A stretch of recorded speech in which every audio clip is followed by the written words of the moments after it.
I'm Maurice Wordsworth. I went to Oswin Avenue School from 1949 to 1953. I was born in 1938. I was on Wordsworth Road at Balby. My dad had a general provision grocery shop. That's as I remember it throughout. It doesn't bear any resemblance to that now. In fact, I can't think what it is, but it's nowhere near a grocery shop. It was open all hours. The customers would think nothing of ringing the front door bell at the weekends or ask for Arnold and can they have a tin of this, that or the other. He'd always supply it. So that was me being brought up. And the doorbell was about 8 foot off the ground, so I had to climb on the windowsill to reach the front doorbell. Everybody else just managed it, but they had to be fairly tall. He did this deliberately, of course, to try and prevent people ringing the bell at all hours. I mean, we during the period of the bomb actually dropping, I mean, we were in our shelters. I'd be in the air raid shelter, which was attached to the house at the back, which seems silly because if a bomb dropped on the house, the shelter went with it because it was the old coal house in the early days. So that was how we were brought up, and I always remember my father used to come running into the room in his nightshirt, picking me up and dragging me up, and I knew then there was an air raid on, and off we went. But this particular day, nothing happened of concern until the next day, and we knew that there had been a bomb drop nearby, which happened to be at Woodfield area, and the blast was such that the shop next door, which was Case's, the hairdressers, the front window had blown out, the curtain had gone out with it, and then the glass had come back in and trapped the glass part in, part out. So we knew that it was a huge blast that had gone off and caused that to happen.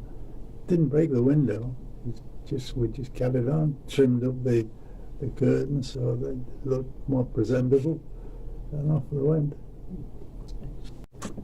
Yeah, I went to Waverley Infant School,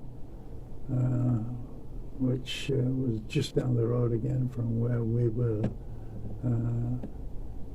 From there, when that finished, of course, I moved on to the senior school, which was Oswin Avenue, or Balby Secondary Modern School as it was in those days. Yeah, from the early days on attending school at Oswin Avenue, sport was always big in my life. I made the school football team. We also played rugby league. That was introduced. So I managed to make the team for the rugby league as well. And I played for Yorkshire at that time, and we used to regularly play as the curtain raiser to the professional teams around the Yorkshire area.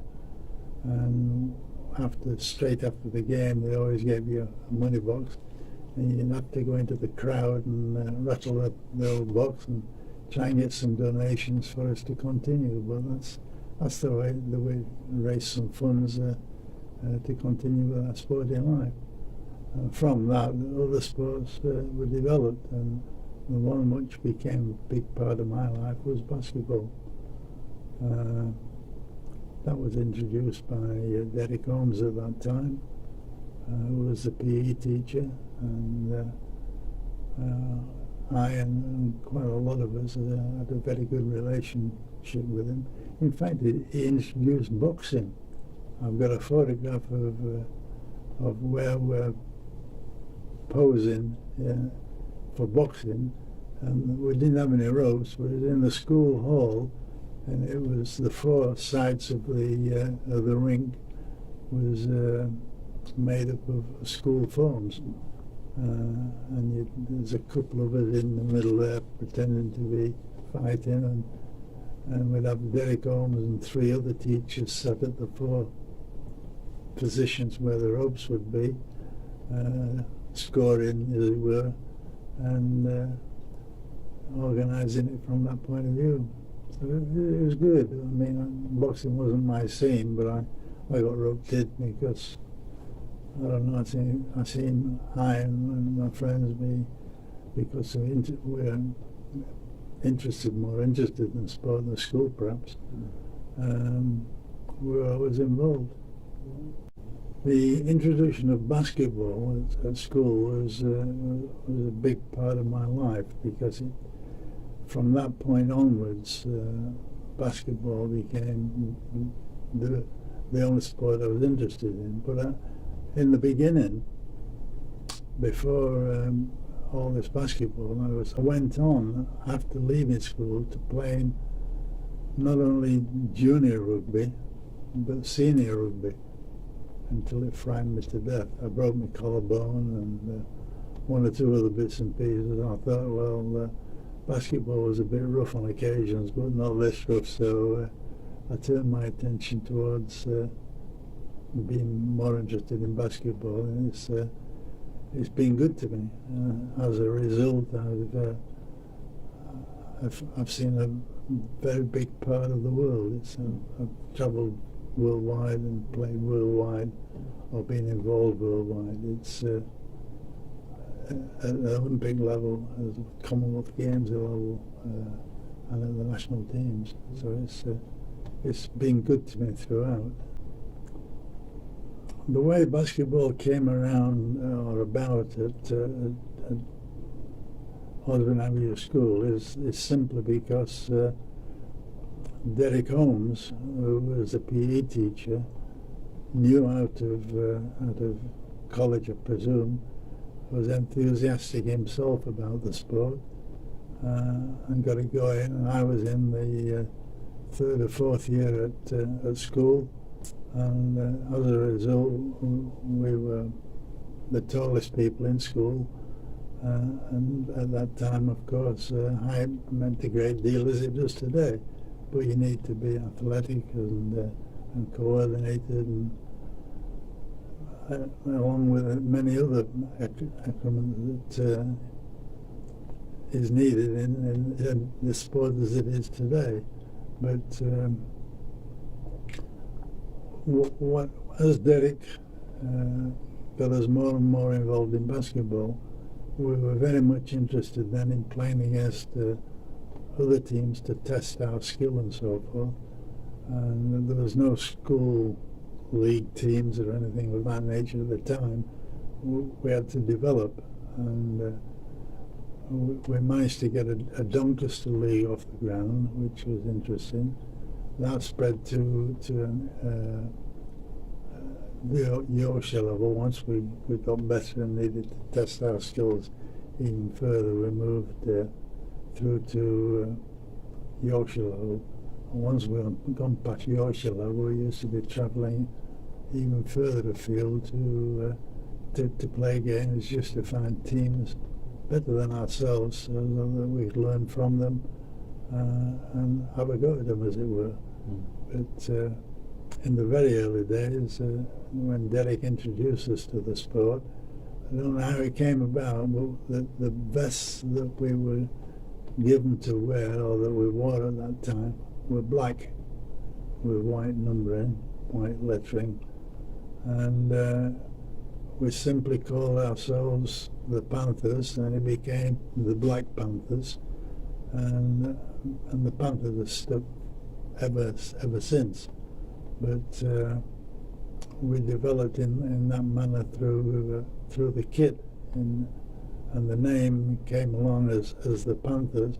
But because we started playing further afield, and we were also obtaining press, and the people that were involved with the press always wanted to know where we came from, where our base was and where we played out of. Because, well, first we were always the Black Panthers of Doncaster, until in those early days the Americans were still over here as an offshoot from the days of World War, and they were still based at Finningley and Lindholm. Lindholm was, I think, the lead base. Finningley was more of a fighter base, where Lindholm, I think, was in control of a number of the bases around the area. But they were the nearest two, and Derek Holmes, in the early days, managed to get Lindholm to come and put a demonstration on for us in the gym at Balby. The look on their faces when they walked in and saw the size of the place. They were used to, obviously, places much larger where the game was played properly. But we managed to hang on the wall bars and managed to watch the game and see how it developed and was played. And it was great. But as a progression from that, a little later, Lindholm started to organise a league to be placed on the original airport at Doncaster, where the dome is now, where the Doncaster Rovers used to be, or still are. I don't know, but in that area where the dome is now, there were some hangars. There were LEP transport hangars. I always remember that, and they converted them into basketball facilities to have changing rooms from the Nisnots, and to play in one of the hangars there. The only drawback from it, we had to play on a concrete floor. It was great. It was a good flat surface, but you didn't want to fall too often. But it was developed well, and we used to play there. Well, I think one or two seasons, that was all, before the Americans had to break it all up and, not so much break it up, but they had to leave because it was their home time, as it were, and left us to it, dictators. The Americans started referring to us as Doncaster Panthers, and instead of saying the Panthers of Doncaster. We're still in the black vests, but they nicknamed us the Doncaster Panthers, and that name stuck, and that's what we became known as. But the early days, we were the Panthers, just the Panthers. But from that point, we then went on to get as many games as we could on further afield to play against better opposition. We always had to play. We managed to, of that competition in the hangars, we won the English contingent side of it, but not the Americans. They were players in their own right and knew what they were showing us how to play.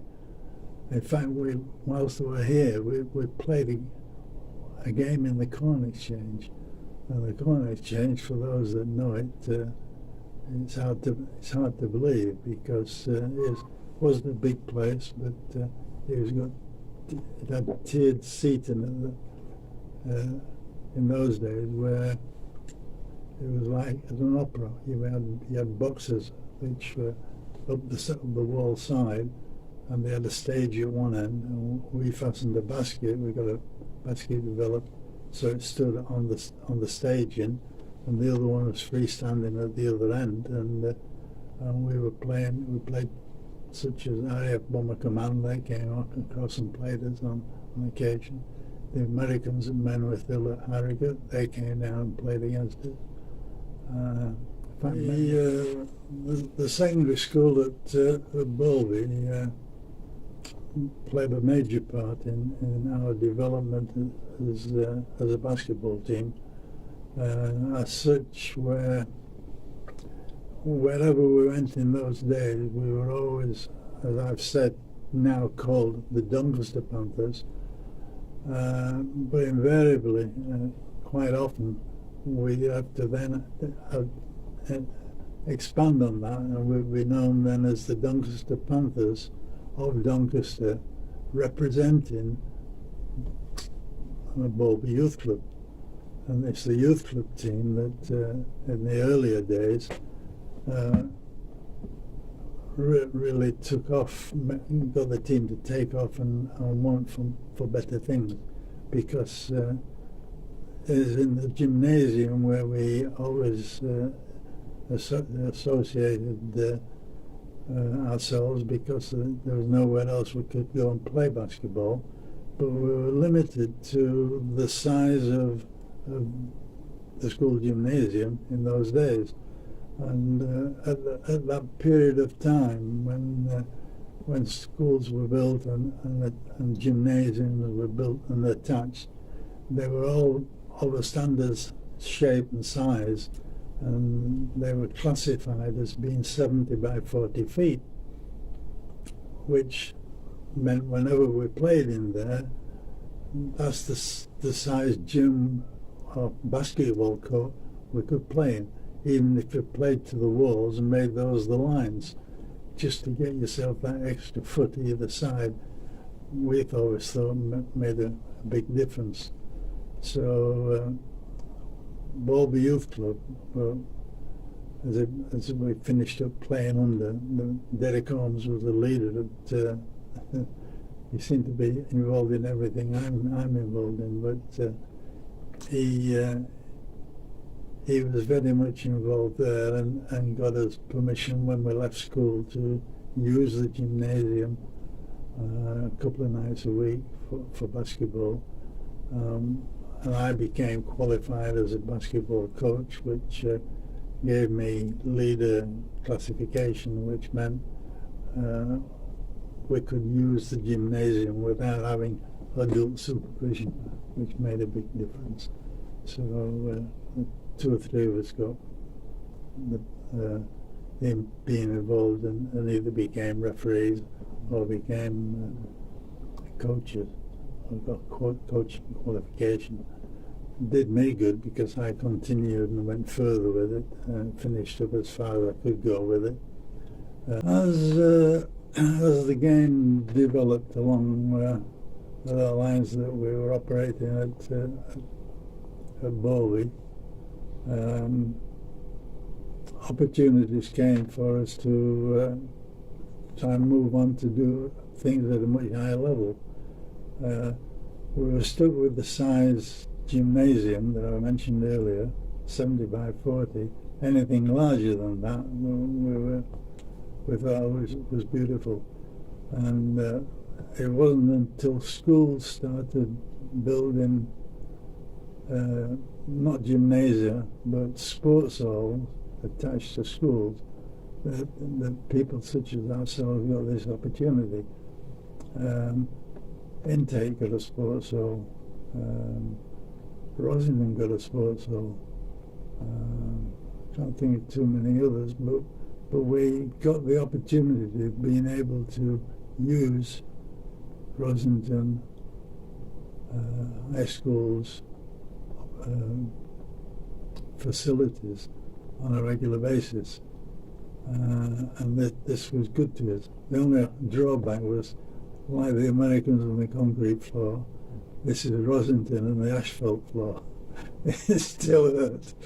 But nevertheless, we got a full-size court, and we were able to put on some better quality games. In fact, one opportunity came along. There was a team from Czechoslovakia touring the UK, and we got the opportunity of arranging to have a game with them, but we couldn't play at Balby because the court was too small. So we tried to set it up for Rosendon, and Rosendon couldn't accommodate us on this occasion. We finished up, and all this is happening whilst the team is unaware of this. The Czech team, they were just saying we're going to play at Doncaster. And when they finally arrived, we'd had to arrange a bus to bus them to Leeds University. And we played the game at Leeds University under international rules, which we have to do. So that's why it had to be a full-size court. We had to play with international referees and so on. So that was one occasion when we were helped out in that direction. In fact, many of the other times we had the opportunity of bettering ourselves and playing. It had to be away from Balby, unfortunately, simply because of the facilities. But because of the facilities we had, we couldn't play at home, as it were. We used to have to play away, and we often used to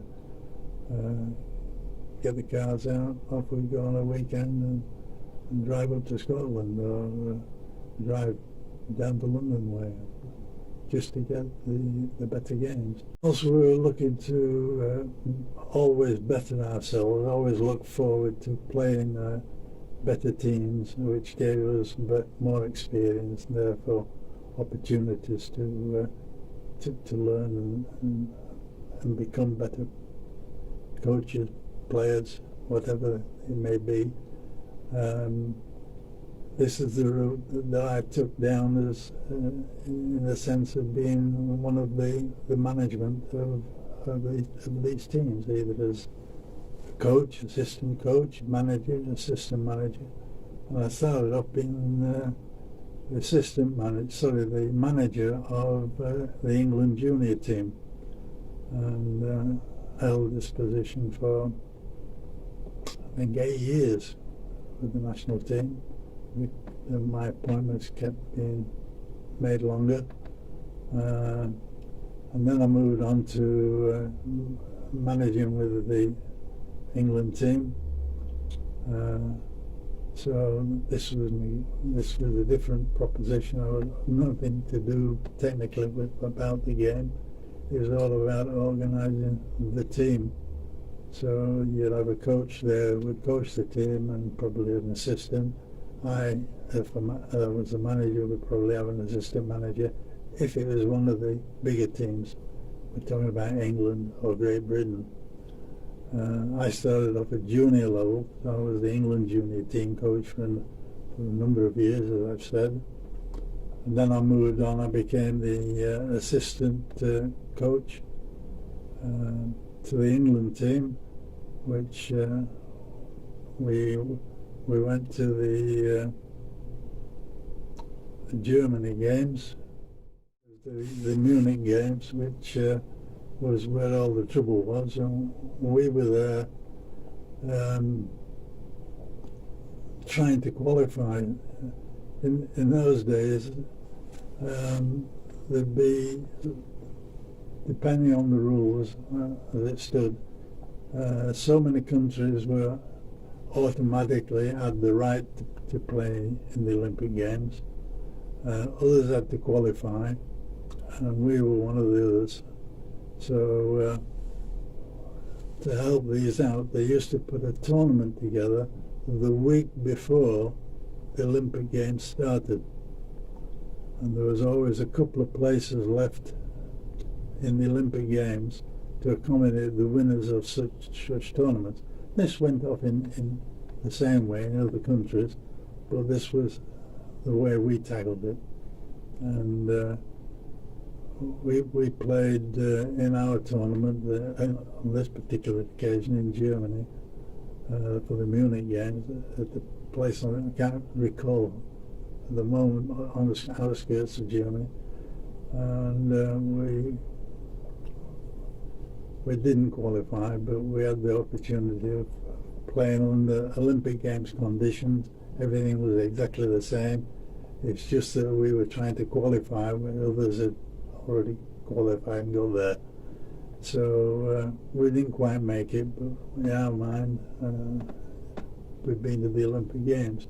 although it wasn't the Olympic Games proper as perhaps anyone else had known. And this went on for a number of years, and I played the role of being the assistant coach or the assistant manager on different occasions, depending which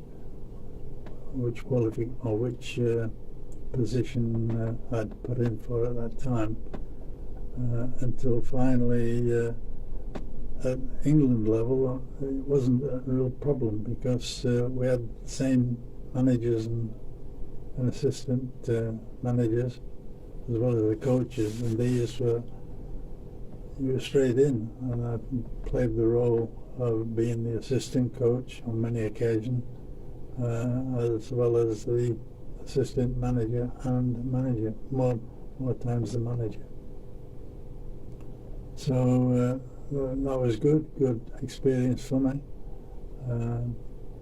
Certainly helped for me getting organised and knowing what was necessary to be up there at the top, so that the Panthers as such very quickly got used to having that qualifications to look forward to, and quite a number of Doncaster players finished up playing for the England junior team.